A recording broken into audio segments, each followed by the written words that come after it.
বিসমিল্লাহির রহমানির রহিম। প্রিয় সাংবাদিক ভাইয়েরা, আসসালামু আলাইকুম।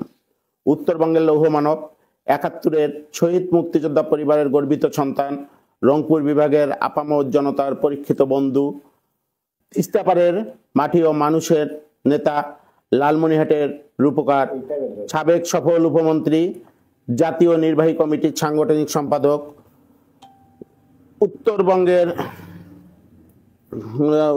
লালমনিরহাট জেলা বিএনপির বিপ্লবী সভাপতি, তিস্তা নদী রক্ষা আন্দোলনের প্রধান সমন্বয়ক, আমাদের রাজনৈতিক অভিভাবক, আমাদের আশা ভরসা শেষ আশ্রয়স্থল জনাব অধ্যক্ষ আসাদুল হাবিব দুলু ভাই, তিস্তাপাড়ের মানুষের দুঃখ দুর্দশাকে চিরতরে পিছনে ফেলে সামাজিক অর্থনৈতিক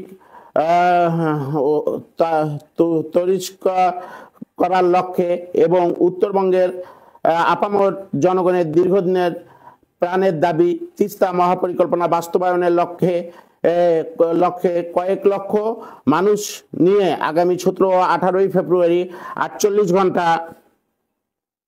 ঘন্টা ব্যাপী তিস্তা পাড়ে অবস্থান করবেন। এই দাবি তিস্তা পাড়ের গণমানুষের প্রাণের দাবি। এই দাবি কারো একক দাবি নয়। এই দাবি কারো ব্যক্তিগত দাবি নয়। এই দাবি রাজনৈতিক দলের দাবি নয়।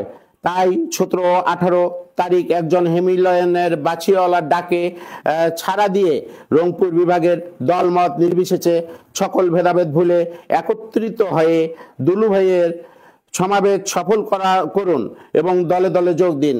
17 ও 18 তারিখ তিস্তা বাঁচাও আন্দোলন সফল হোক, সার্থক হোক।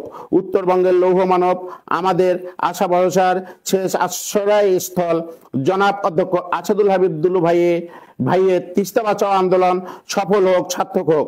লালমনিরহাট 1 হাতিবান্ধা পাটগ্রাম ধানের শীষের নমুনি কেন্দ্র বিএনপির সদস্য জনাব ব্যারিস্টার হাসান রাজীব প্রধান ভাইয়ের জনসভা সফল হোক, সার্থক হোক।